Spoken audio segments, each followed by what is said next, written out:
This week on ICT Impact, we speak to 3 ICT professionals that talk about humanitarian technologies and their impact on organisations around the world. What technologies are currently being used by humanitarian organisations to offer aid?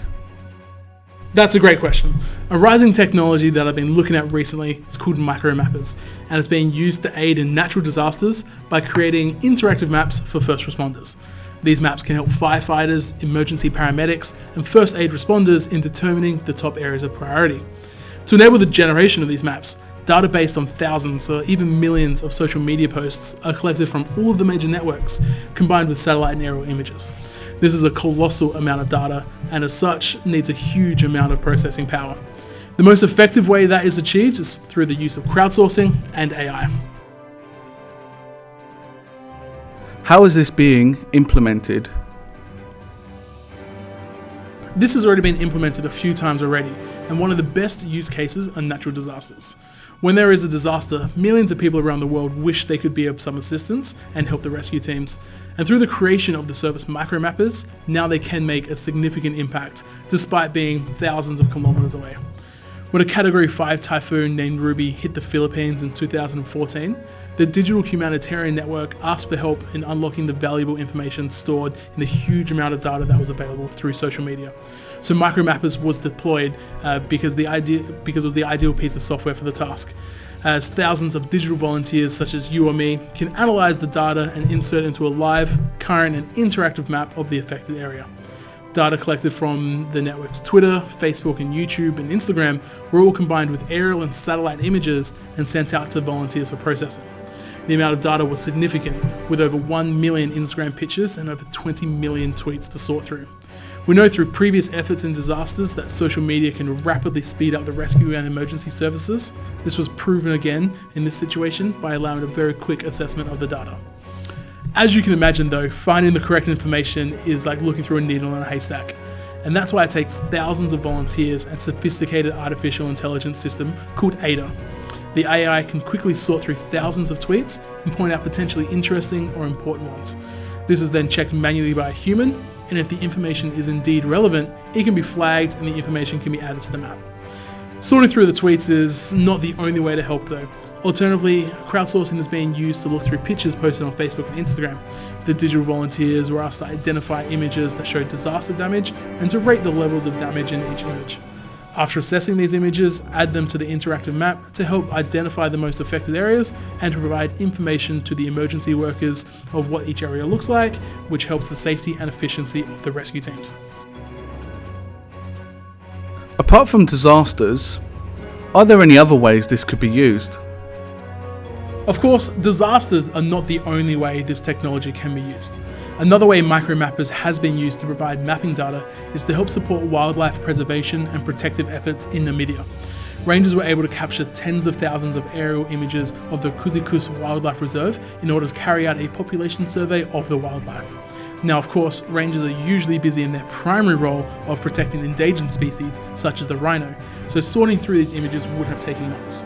Using micromappers, the online community were able to look at and access this massive amount of data in less than 24 hours, and the rangers were provided a complete and accurate map of the area.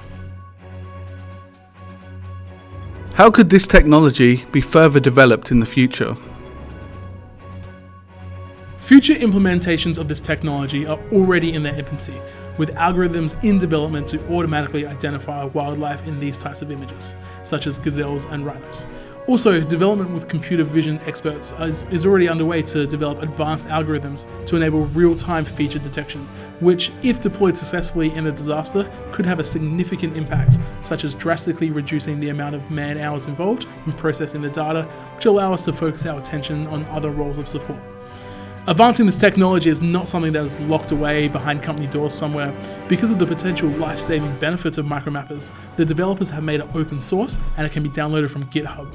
This enables anyone who has the ideas and skills to implement complex algorithms that could go on to save thousands of lives. What impact is micromapping having on humanitarian organisations, and how is resource allocation handled? One of the biggest issues facing humanitarian organisations is allocation of resources, such as time, people, and of course money. Balancing resources is important as disasters rarely happen sequentially and can often mean several operations across several countries, which means careful consideration needs to be made during the distribution and reallocation of those resources. The benefit of micro mapping is that it involves a very wide audience whom might not have much time or money, a way to really make a difference, taking the pressure off the volunteers in the field so that they can keep improving their skills and knowledge base while also training others. Before micro mapping, the size of the task was typically spread across all volunteers, both at the office and those in the field. This, as you can imagine, was very taxing on all those involved in the process. By outsourcing the laborious task to a huge user base, not only did it free up people, but could also be done much quicker with fewer errors. So to answer the first question, by crowdsourcing, we can create a human version of $1 million database. In short, by leveraging this technology, we reduce overheads and the need for expensive technical solutions and increase the benefit from productivity, while giving more people a way to help that fits with their lifestyle. To answer your second question, the process in itself is rather simple. We use micro mapping coupled with an app that can be used on almost any device and is connected to a small database. The apps are given relevant information based on what we wish to discover, using an algorithm that works by excluding irrelevant data.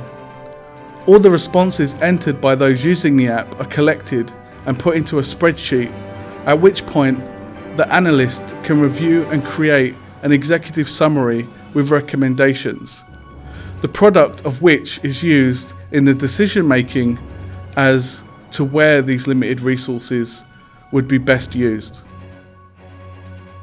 So, what are some positive impacts of implementing micromappers? Alright, well, let's talk about the positives first.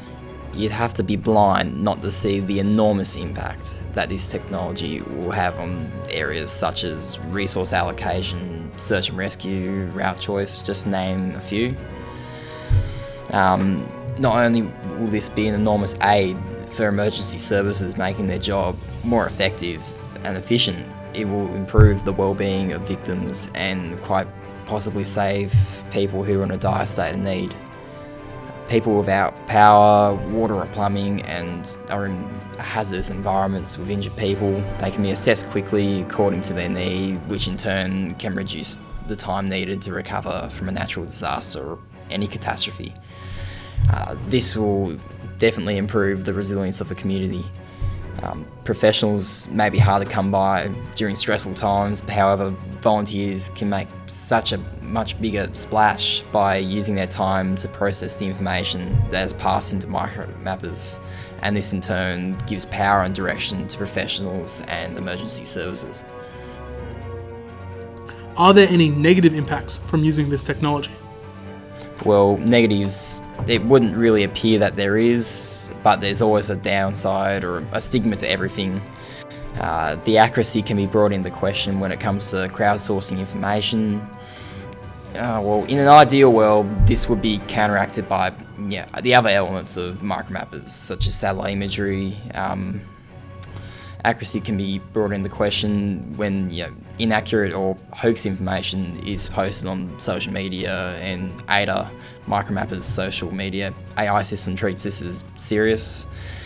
This can either have one or two effects.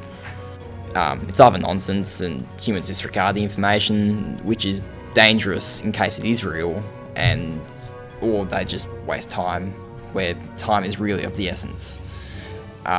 Or time could be wasted on the hoax message, which could have been used helping someone who was truly in need. Moreover, people who post information on their social media pages with high privacy settings mean that they're reaching a smaller audience, and they're out of the scope of reach of ADA. The maximum potential of this technology is well and truly unlocked when the community utilise it correctly. Finally, are there any ethical issues we need to consider? Well, absolutely. As with most concerns around big data, there's a stigma around finding information about people, and as such, privacy is such a big concern. The way that Micromappers gets information for use could upset people as they feel what they're sharing online shouldn't be used for this purpose, or they're unaware that the information was just used at all. Satellite imagery may also be a worry as people don't consent to their image being used, and this could lead to legal action or make them a target if the person is wanted, or in the witness protection program, for example. The way that resources are allocated can be brought into question when there are humans making decisions of where resources are allocated. Of course, the decisions are based upon the data collected by Micromappers.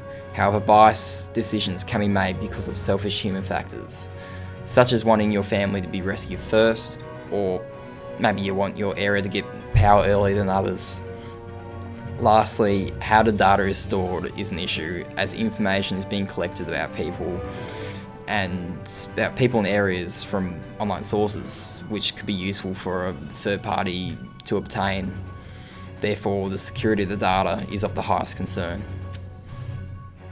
Micromappers, due to its ease of access and widespread user base, is being deployed to really make a tangible impact on the way humanitarian organisations can assist people.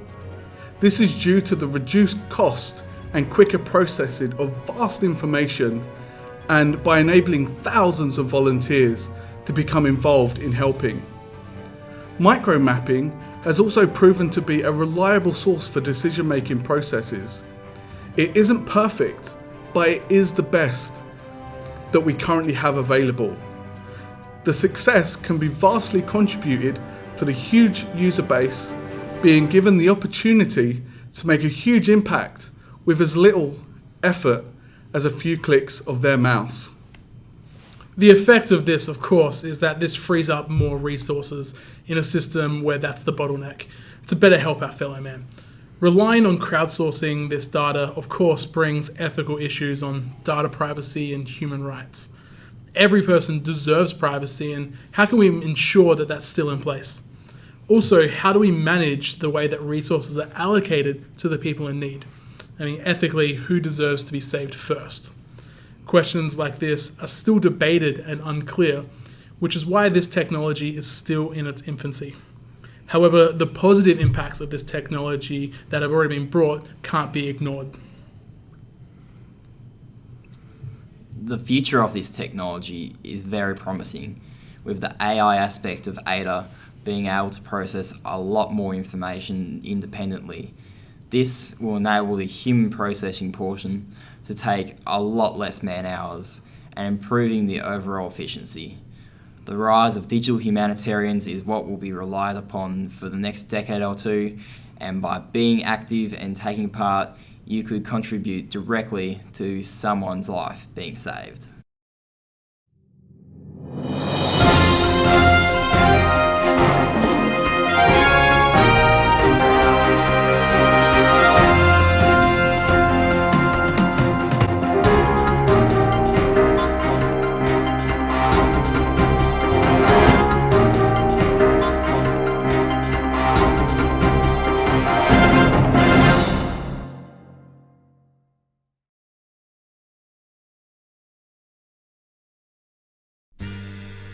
It's going too slow. I'm waiting for it. Paramedics, and so we have to start again. Yep. This scroll speed is too Blooper one. Useful for information Can I go for That's right, we'll just scroll back a little bit. Yeah. Those resources. Here, look at it. So that. And as a... It's